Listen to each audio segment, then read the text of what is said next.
All right, we're just continuing with it. We're going to keep going. What we're talking about today is how to actually start using your gun. What do you mean? Well, I mean, if you have a gun and you're just standing in the range and you're pow, pow, pow, all of this stuff. Technically, you're using the gun, yes, but real life doesn't work like that, number one. Number two, something could happen to your gun, so you have to practice malfunctions. I had a woman in a class, it was a class of about 5 or 6 people or so, and in the class, when class started, she said, oh, I just bought a gun. I don't plan on using it though, I'm just gonna put it in the safe. And I was like, well, you want to use it today, because for all we know, you could have a double feed or some type of malfunction. You need to know how to clear those. So, in my mild yet humble and entirely accurate opinion, I told her you need to use your gun. She, reluctantly was like, okay, I'll use it today. Well, when we went to the range, everybody's on the fire line, everybody fire 1 shot, fire 2 shot, whatever. On her first shot, she presented the gun, pow, she got a double feed. So I'm going to show you what that looks like. I have a magazine with fake bullets here. You can tell they're fake because there's orange here, it's usually like lime green or pink. Real bullets aren't that color. There's no primer cup in the back. It's lighter, there's no gunpowder, no lead, no nothing. So, you try to baby this here. When you baby your gun, it punishes you for it. Boom. This is somewhat of a double feed, simulated. Basically, it's 2 bullets that are trying to load in the barrel at the same time. So she got this, and she raised her non-shooting hand. She was good at following directions. When it came to that, I came over. She said, can you help me out? What's going on here? I said, yes, a double feed. How do we clear that? She said, I don't know. I said, okay, well, you died. Just looked her in the eye and told her that, and then that's when it hit home. I was like, you don't know how to work with your gun. You're expecting it to run perfectly every time. So thank God this was a training scenario, so we can fix it and everybody can go home and sleep peacefully tonight. But you want to start working with your gun, start practicing clearing malfunctions. So that's what we're going to talk about. So while we're on the double feed, how you clear that is you initially do a tap rack, which I'm going to show you in a second. If your tap rack doesn't work, so you want to carry 2 magazines. Under stress, you're going to tap rack, which let me just show you what that is.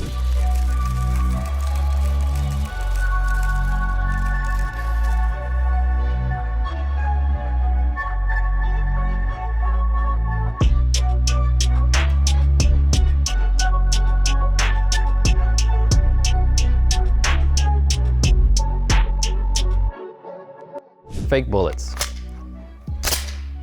The chamber is loaded. Let's say you're shooting, bang, bang, bang, bang, bang, bang, click. Well, I was expecting bang, but I got click. Might be a misfire, which is essentially just a dud. The bullet doesn't ignite, the gunpowder doesn't ignite, so it's just dead. It could be a hang fire. So maybe it just takes a second for that gunpowder to ignite. So you're doing bang, bang, bang, bang, bang, click, bang. And then it happens like a hair after when it should have happened.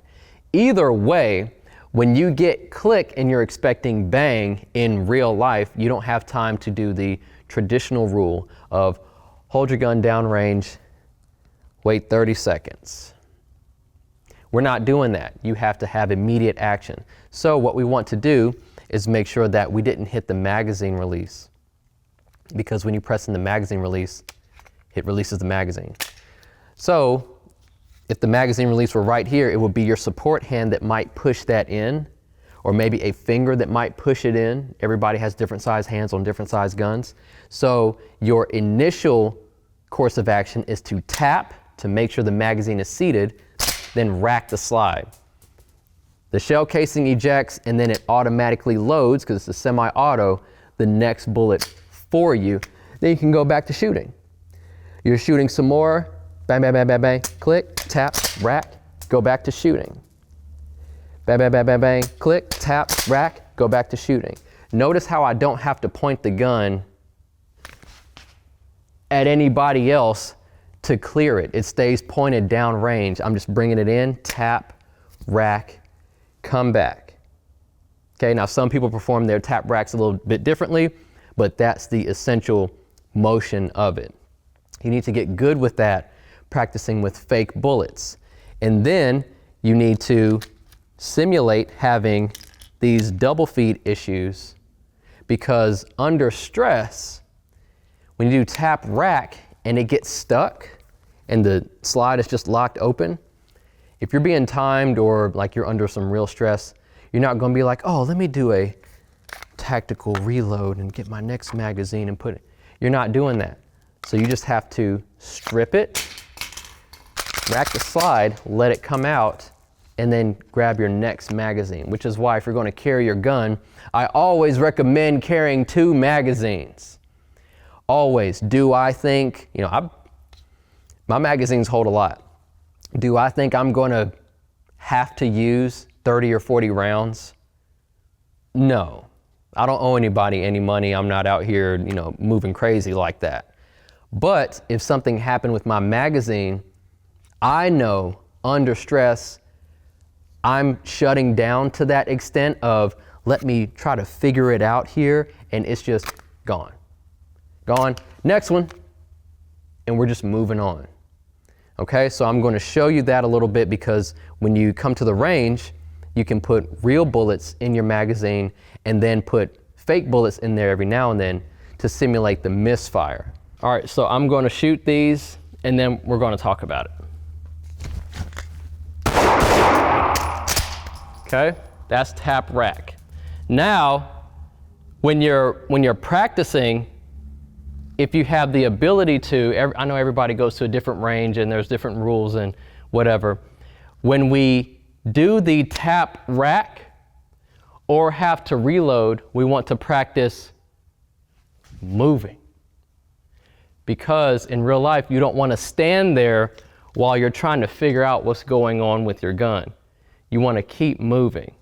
So,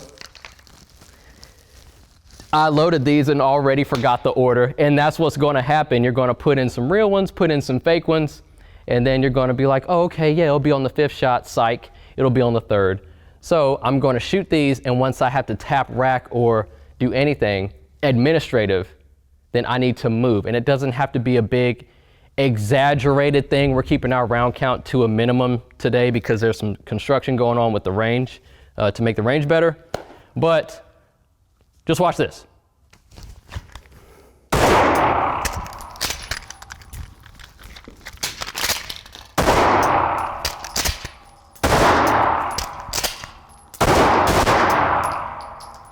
Okay?